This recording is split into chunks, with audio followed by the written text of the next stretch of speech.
Welcome to the No BS Short-Term Rental Podcast, an unfiltered look into the global vacation and short-term rental industry. I'm Mateo Bradford. And I'm John Stokinger. And this is our podcast.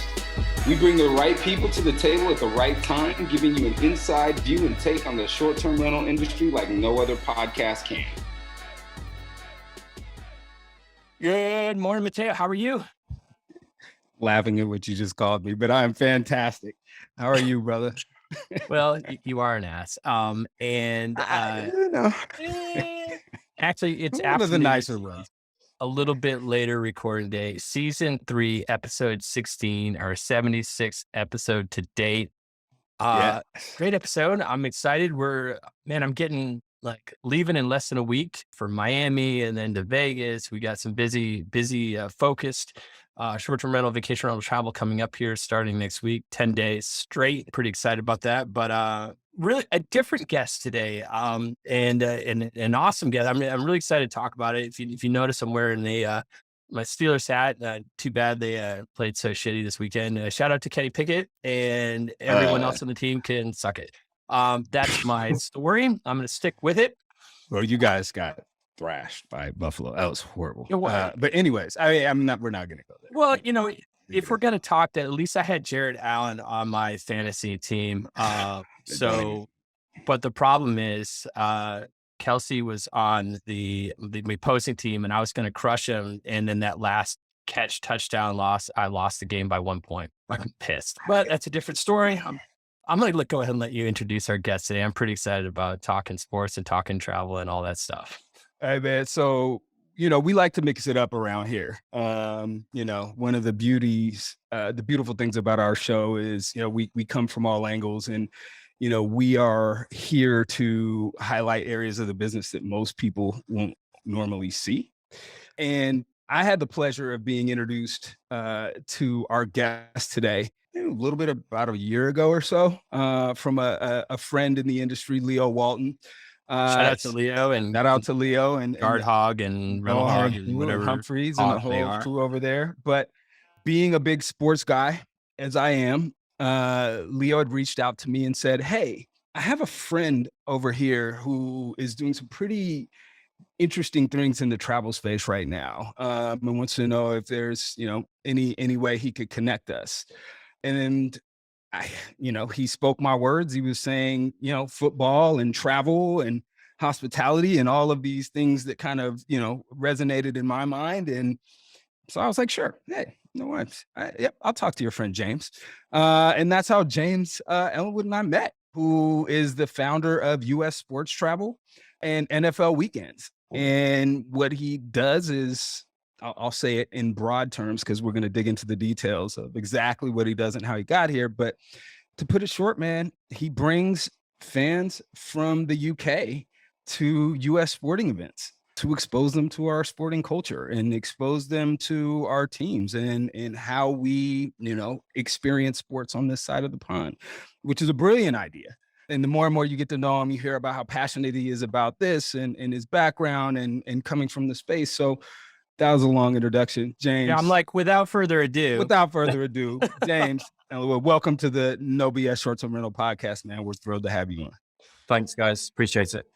Can't wait. So you're no stranger to this space, right? Tell us, like we always like to ask, man, tell us how you got here. How did you fumble into, no pun included, but how did you fumble into NFL Weekends?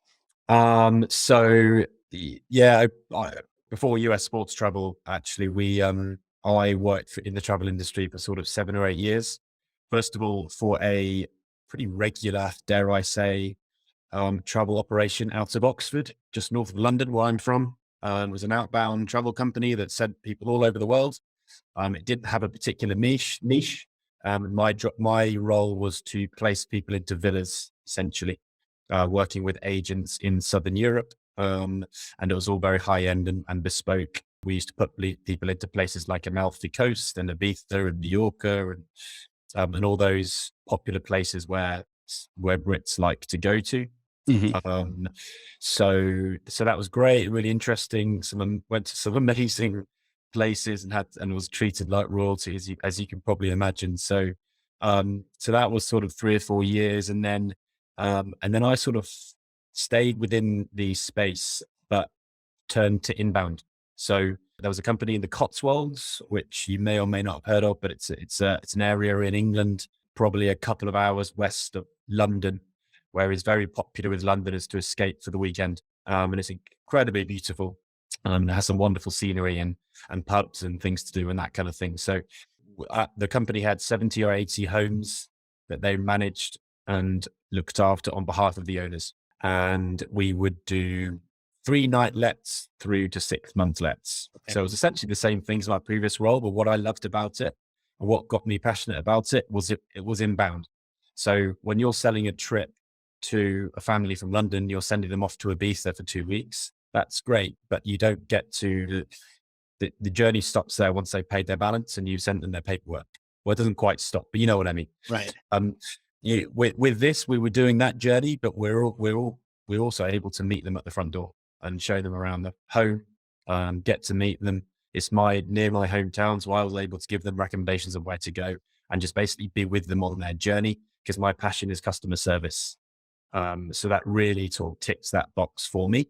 So yeah, did that for a few years. And then eventually I managed to realize my dream of having my own company, and my love of sport has always been there first and foremost in my life almost. So creating this niche of sort of jumping on the back of the popularity of US sports in the UK, showcasing authentic experiences for them here in the US, sort of combined my work experience, my skills and my passions essentially. Talk to us about you said your love of sport and your love of sporting, as a child, I mean, I'm not sure, you're growing up here in the States, and I don't think about, I never grew up thinking, man, rugby is pretty exciting, or can I really want to follow some cricket. That's just nothing that, but I guess this is a relatively newer fever, I guess, of following US sports, but when were you first exposed to what were you following as a child? And then when were you first exposed to holy shit, there's some cool sports going on across the pond? So yeah, I very much didn't pay any attention to American sports when I grew up. I was born in December 88. So I played cricket. Cricket is to this day is my main passion in sport. I play it, I follow it, I watch it. I go around the world watching it as well, that we might come on to, but yeah, cricket. And as you say, actually rugby is my other love. And then I'm afraid I can't bring myself to call it soccer. Apologies, but football is football as well. And I love a bit of golf, which I know is a transit, we're both countries are equally passionate about that. But no, when I grew up, US sports weren't on my radar in the slightest. I couldn't have named more than about 3 teams in the NFL, and it wasn't on my radar. What happened in England was that the NFL was actually popular sort of in the 80s and 90s. It was on free to air TV. Okay. And there were stars such as Dan Marino, and the Fridge and people like that really flew the flag. There was also the European NFL. NFL Europe was a thing, especially very big in Germany. But as the sort of mid-90s and late 90s came about, that just basically died off. And our Premier League was born, and that took over, and the American sports were very much shoved to the side. Fast forward to sort of the late 2000s, 2007, the NFL made a conscious effort to get back into the UK market. And they had the Giants played the first game. Giants and Dolphins, I think it was definitely the Giants and someone. They played at Wembley in 2007. And fast forward to 15 years on, there's 4 games a season in London. Well, there's 3 this year, 1 in Germany. They sell out in an hour. There's a dedicated channel to the NFL 24 hours a day, 7 days a week. The popularity of it is through the roof. So, but I guess I sort of just caught that really over the last few years. So I'm not going to stand here and say I grew up playing American football in my back garden, because I didn't. Um, but the way that it's been marketed in this country is just, sorry, I'm in America as I do this, but the way it's been marketed in the UK has been absolutely first class. The way that Red Zone is delivered on a Sunday night back home basically is been fantastic. So yeah, it's something I discovered slightly later in life, but I've definitely fallen in love with especially the NFL. And I love a bit of basketball as well. And we also take people over here to see some ice hockey and some baseball. So, Who's your basketball team? do you know what? The first NBA game I went to was the Nets. So, and I was at the Nets last week, preseason game against the Heat. So I know you're shaking your head, but I saw the Nets last year. And it's okay.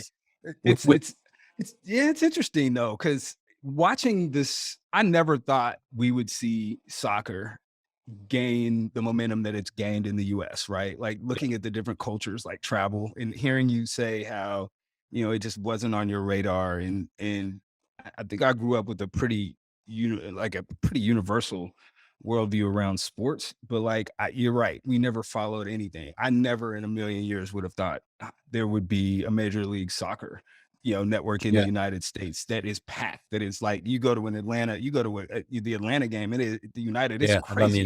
It's insane. Like it's like it's been here forever. So, I just sit in the corner and enjoy and watch it. But it's the difference between the cultures is not, I don't want to just say extreme, but it's vast, right? Like they're very different cultures. What made you hone in on the NFL, and what made you hone in on this business? Like it seems like for us, it's so far away. We don't think the demand is there for a lot of it, right? Like we won't travel overseas to see other teams. No. But it's interesting that people will come over to our side of the pond to check out our games. Like, talk to me about that. Yeah, I think there's a few points there. I think, and I mean this in the politest possible way, I think Brits are better travelers abroad than Americans are. And I mean that by saying they're probably, as a general rule, because obviously we travel abroad potentially is more of a natural thing for us to do. Obviously your country is way bigger, so you essentially don't need to. You've got everything under one roof. So I think that's probably the first point to make. Secondly, I genuinely cannot underestimate the popularity of the NFL in the UK. So I genuinely can't. That baffles me. Like I think about, the popularity of NFL here is insane, but the other thing that's really insane here is college football. Like college football is especially SEC, and like there's big, obviously there's other conferences that are huge as well, but like college football is insane. And I never really jumped on the college ball. I don't want to say bandwagon. I just never. See, I grew up in New England, and contrary to what anyone says, that back when I was a child, and I'm 10 years older than you are, the Patriots weren't a big deal. It was the Celtics, it was the Red Sox, it was the Bruins. The Patriots didn't become a big deal until, and people will say, oh, I've been a Pats fan my whole life. Yeah, bullshit. Patriots weren't a big deal until Brady came along. Yeah. Right. And then they're like, oh, football is big here. So I never grew up like even following football at all. But the interesting thing about all of this is like, it's so huge here, but it's just not like, I don't know. It's interesting. I wouldn't think to go like, and the popular soccer or football is growing so much, but I don't know how much travel goes across that way to go see, say, Premier Leagues or anything like that. But it's rampant. The fans are diehard soccer fans here as well. Yeah, it's interesting about taking people across to our place to watch Premier League.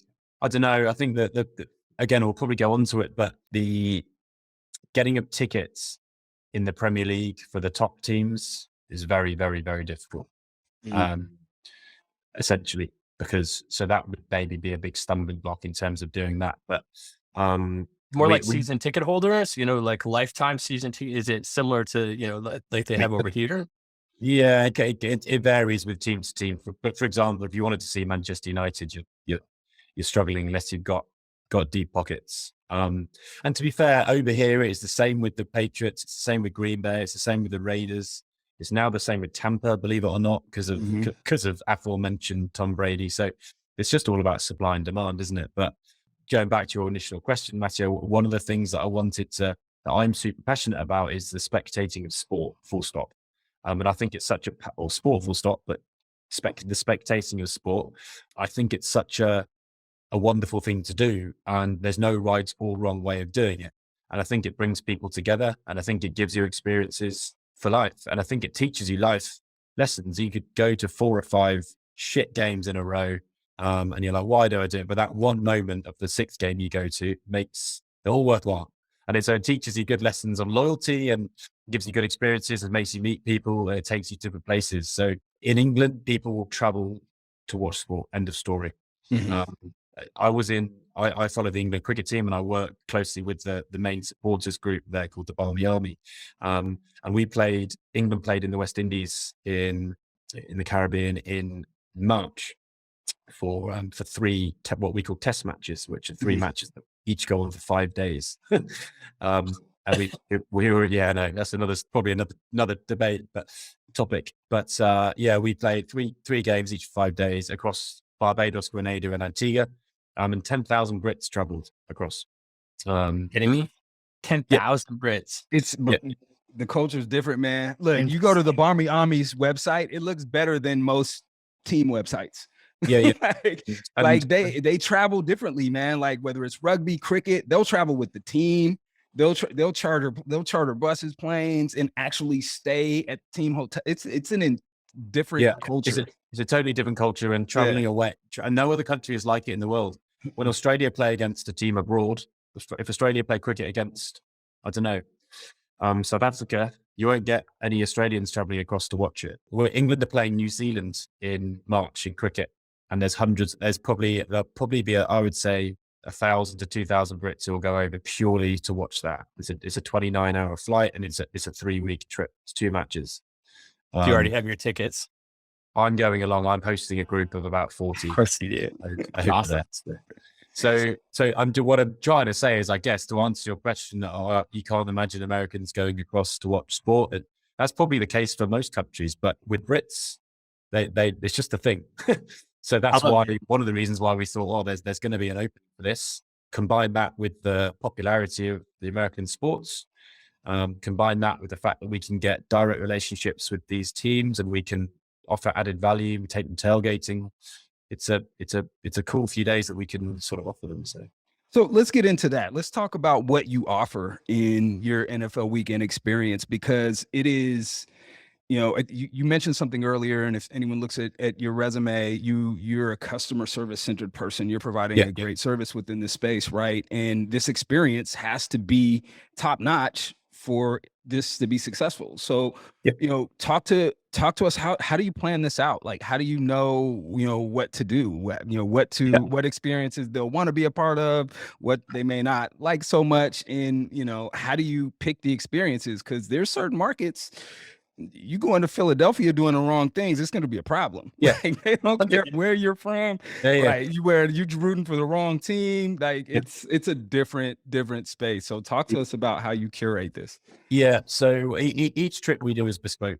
Okay. So and all the criteria is that it's a minimum of 10 people.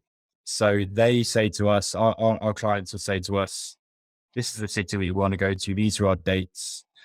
And then we'll go ahead and we get an approximate budget from them, and we'll go ahead and create an itinerary and create it essentially. So the core of that will be, let's just use an example. Let's do 4 nights in Miami. So they'll land in Miami on a Thursday lunchtime. They'll depart Miami on a Monday night, Friday night, and what they'll pay one cost. That'll include the flights, the accommodation, the transfers to and from the game, the transfers to and from the airport. They'll have a host, making sure that everything's going well, and that's the tickets to the game as well. So that's their core package. So that's essentially it. So then what you do is you work out what your free days are, and then you slot in things to do. And to be honest, a lot of these people are coming over because they want to have a party, they want to have a good time. They're not necessarily coming over to go to museums and war memorials. But if they did, then great. But so if you take that one trip, for example, that I am doing in about 2 of them in a month's time, that they'll land in, we'll just have some welcome drinks. It's a long flight. So first night, theoretically fairly chilled.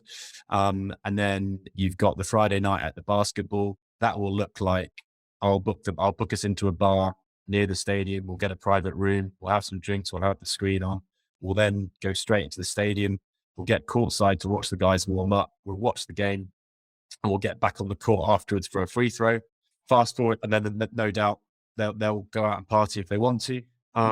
Sunday is obviously football day, and you guys all know what an NFL day looks like. It's start to finish. We'll go into a local tailgate that we have a relationship with. They'll look after us. They'll take us in, and we'll eat and drink with them. And then we'll get into the stadium, watch the game, and often get on the field for a photo. We'll even hold the flags when the guys are running out, or we'll give them some kind of added value to that. But you've also got to delve in deeper to the tour and things like getting out of a baggage claim in a new city.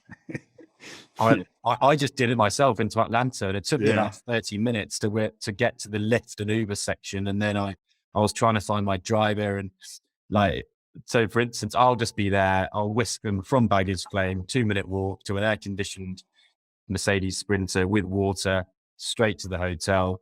I book them a bar after the game next to the football stadium, because it's notoriously a nightmare to get out of the football stadium. Just little things like that are constant touch points that are where you're showcasing your value, essentially. I love this. And, we're, a couple of sports guys that enjoy sporting and games. I actually, back in April, I went and saw the Nets one day. I saw Yankees, Red Sox the next day. And the next day I was in Chicago, and Mateo went too. And we went and saw the Cubs play the Brewers. So 3 days in a row, 3 different, 2 baseball games and a NBA game. Yeah. But talk about how do you build these there's got to be towns and sporting events and teams that you don't have these relationships with. Yeah. Do you come in and be like, hey, by the way, I'm the co-founder of NFL Weekends, or I'm the co-founder of US Sports Travel. This is what we do. Hook us up. I'm sure there's a way to go and do that, but it takes time to build these relationships. We're in a relationship business. So we've been doing this a long time, and we still don't know shit. So I'm a huge believer in relationships, and I basically hate Zoom. No, we obviously have to do this on Zoom. So I'm not, no offense, but I don't mean that in a rude way. But the point is, when I was starting this business, I thought, well, I had to fly to the States, and I had to I went onto the New York Giants website and went to media. I went to group sales and phoned them up. And I said, hi, what I'm doing, or US Sports Travel, we are essentially looking to bring you clients, but obviously we're a very small fry. Is there any chance that I can pop in and see you? So I did that with various teams, and they're all very receptive and very nice. And I went and had private tours of the stadium, and sat down and said our business model and how we would work, and see you later, half an hour of your time, thank you. Once you've done that, so my guy at the New York Giants will no doubt know someone that works in group sales at the Miami Dolphins. And that person at Miami Dolphins will know someone that works at Miami Heat. So that's how it's worked for me. And I've also bothered to see these people in person and jump on a plane and spend time in the States, seeing them and meeting them. And by that, when I do that, that means I can go into restaurants and I can go into bars. Yeah. And I can meet, I'm then introduced into a guy that runs a really cool tailgate party in Miami, for example. So I'll go and buy him a drink, and then he'll know someone the guy that runs it for the Cardinals, for example, and then I'll get introduced into him. So yeah, you get the idea. It's just a case of we do the same thing. It's just interesting. What sport, what team, or what game have you not seen that you personally need to see here in the States soon? What's on your bucket list that you haven't checked out yet? Without giving you too much of an I suppose the first one that does come to mind is obviously the Super Bowl. So that's on all of our lists. Yeah. So, but yeah, a bit of a boring answer.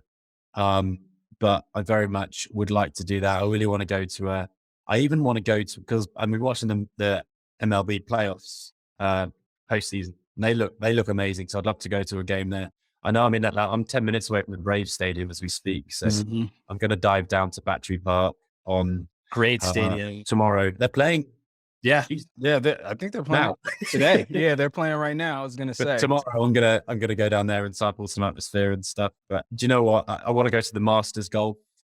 down in Augusta. Yeah, I'm just obsessed with sport, and my football team, my soccer/football team back home, playing the 5th division, the 5th tier. They're absolutely terrible. They're still professional, but I'll go watch them on a Tuesday night in freezing cold weather, and there'll be about 200 fans. So for me, that's just as enjoyable as sitting in the Hard Rock Stadium in Miami with 60,000 people. Do you know what I mean? So yeah. So I just think there's such value to be had in showing sport, and I think by learning going to different places, and you can meet people as well. I just think it's fantastic. So as you can tell, I'm pretty I'm lucky that I'm passionate about what I do.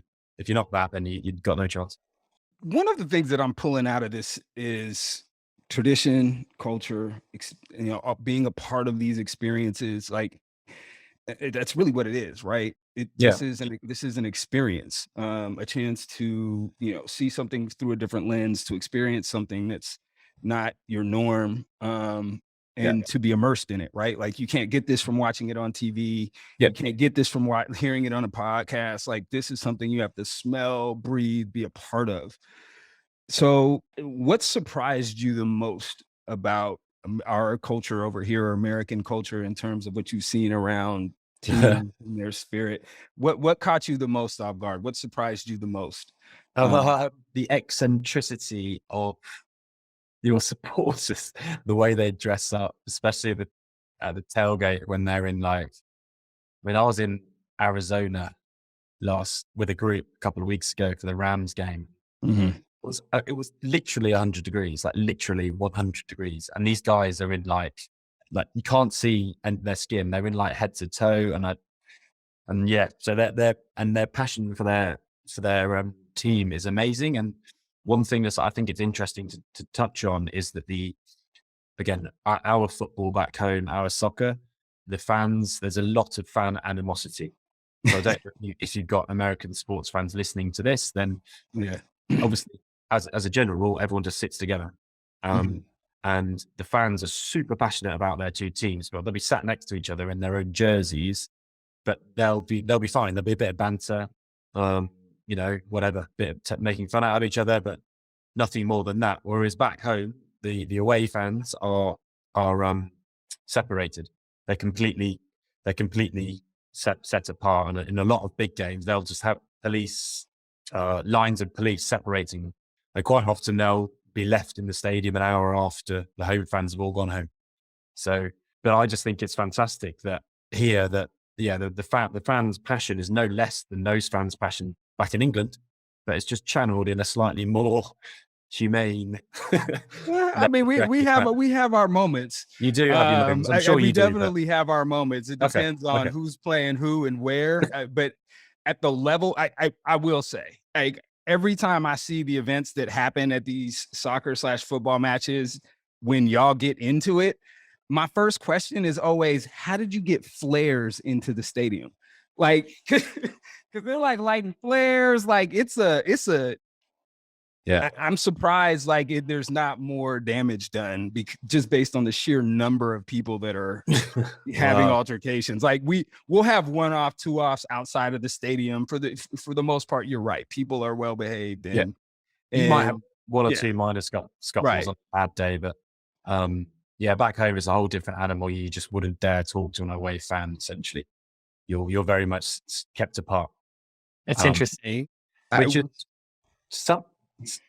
When I go watch my team and I'm an away fan, there's definitely a part of it which is an added excitement. It's an added sort of because there's so much animosity, and you know that you're in the minority, and that there's a bit of excitement about that. But as a general rule, I think it's great over here that as a general rule, you'd all just watch the game together and shake hands at the end.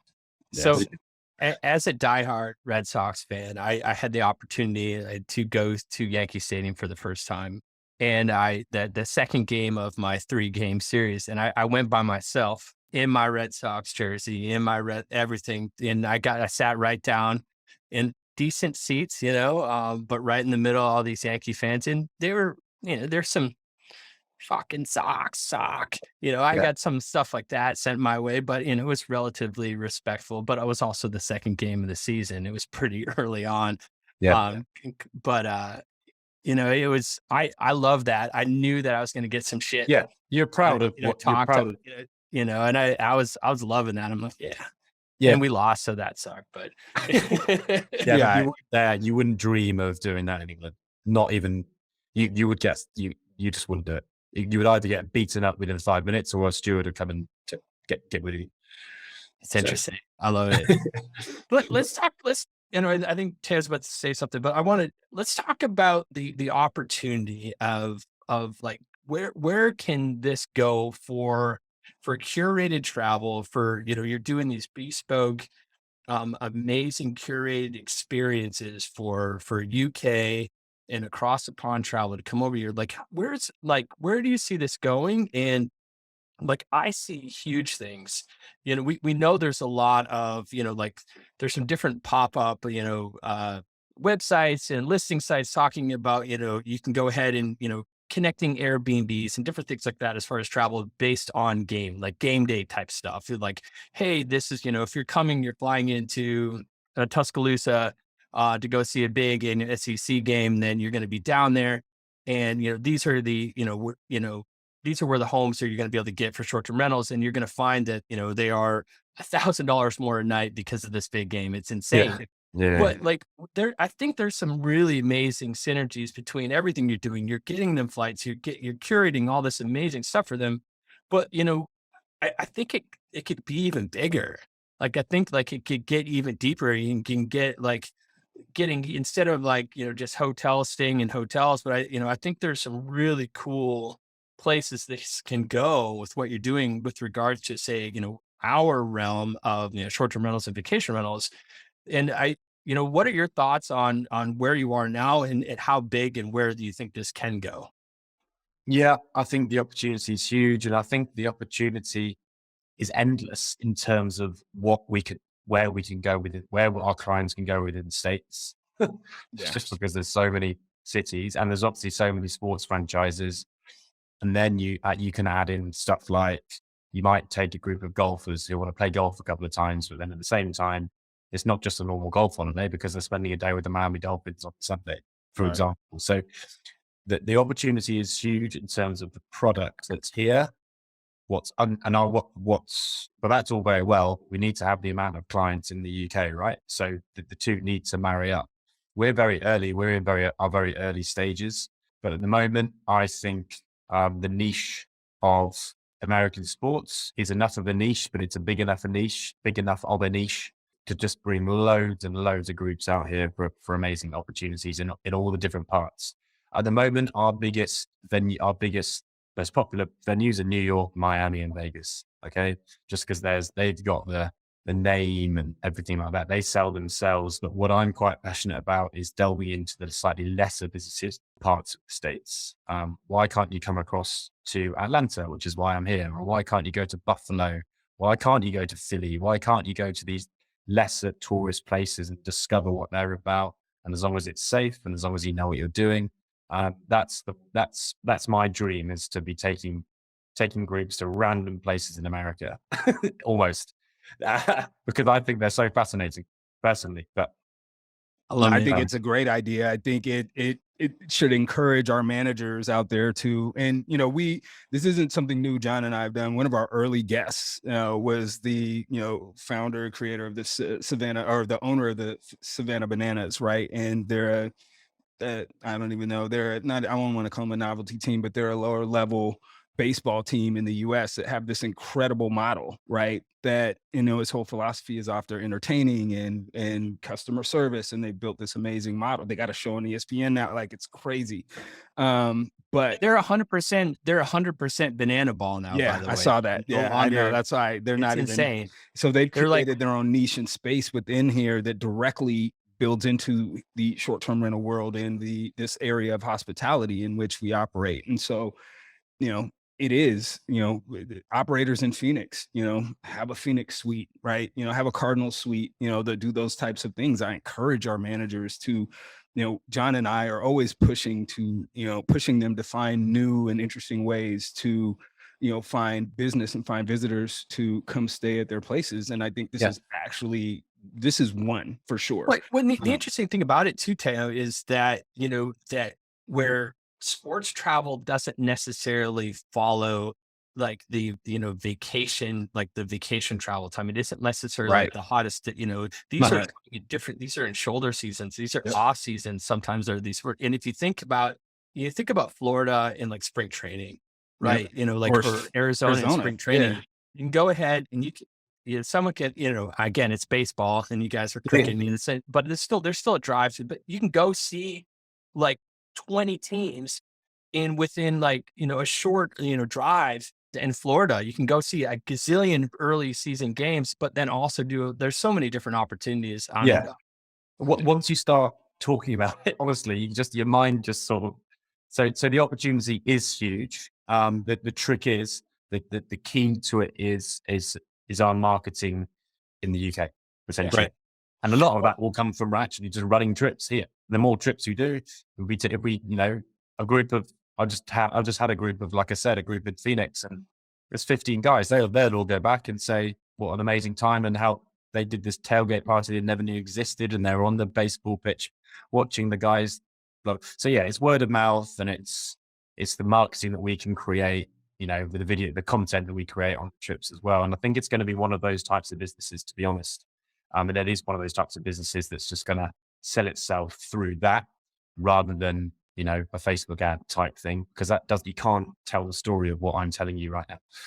Right. And, to property managers out there that are listening to this podcast right now, if you are in a market that's a top destination that has, say, two teams or one team that's a top draw, you think that, as far as, national draw here, reach out to the podcast, hit us up on, the contact form or reach out and say, hey, we're interested in partnering, and we'd be happy to obviously connect you all to any property managers. We got a ton that are listening in Florida, a ton that are listening in Arizona, California. Right. There's some big markets, that could, we'd love to go ahead and give that introduction to. Yeah. Pacific Northwest. Yeah. Seattle's a great city. San Francisco's a great city. All great cities. Yeah. It's endless, isn't it? It's endless. And if there was a demand for college, like even the big games. Yeah. You do college game on the Saturday. You do an NFL game on the Sunday. Yeah. And then you golf Monday and Tuesday. Yeah. Yeah, exactly. Like, it's insane. Yeah. Yeah. And exactly. So that's where we're at. Man, this has been awesome. I guess my question for you is like, what's next? Like, you have the model, you're talking marketing, you're talking, it's grown pretty organically. There's, coming from a couple of sports guys here on this side, I think this is super unique, and there must be a little bit of competition doing, tours and stuff like that. But I really like how your focus and they're really curated. I think that's going to be a differentiator for you. Yeah. But, where, other than just continuing with the organic growth, like, do you have anything like in plan, like in motion to take it to the next level? At the moment, no, we're very new. We launched in 2019. And you can see where I'm going to go with this, but we launched and we did run, we ran a few low-level trips in 2019, and then obviously banged. But just before the end, about a month before the NFL schedule was due to be released, in April 2020, then obviously everything went. We say Pete Tong, but you don't use that expression. But everything went wrong. Pete Tong's went to shit. Yeah. Everything went to shit. So this is now almost not our first year, but this is our second year really, even though we go for 4 years. So I'm not wanting to run before we can walk. And I'm pretty passionate about doing every trip we do, been absolutely fucking amazing. Yeah. And so next year we haven't got any plans to go massive. So next year, instead of we'll do more trips. Simple as that. Right. We'll try and run a dozen trips. How many trips do you have scheduled this year? 6. So next year we'll run a dozen. The year after that we'll run 25, and then we'll start bringing people in, and then things will naturally evolve organically. Just as you know what it is. I'm a bit of a believer in, if you're without meaning to sound too cheesy and, and all that shit. But if you're sort of a good person and you connect with people and you're trustworthy, and you just keep on, when someone invites you to a Zoom or when someone invites you to meet that person, just always say yes, always.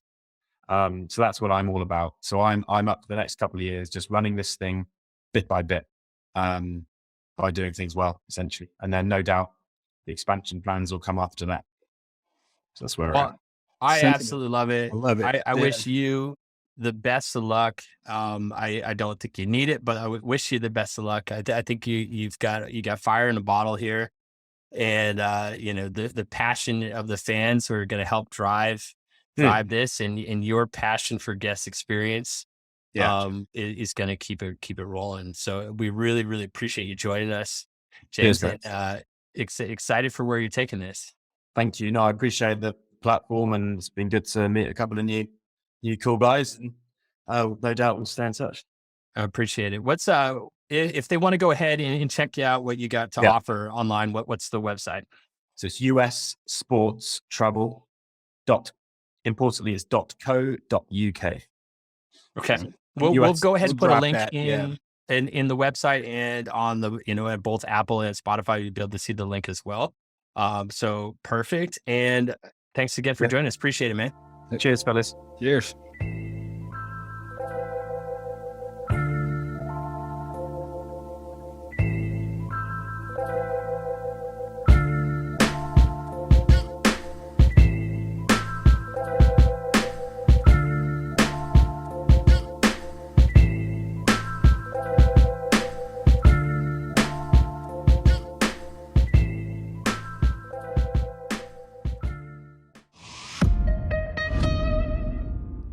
This podcast is a Hospitality.fm production.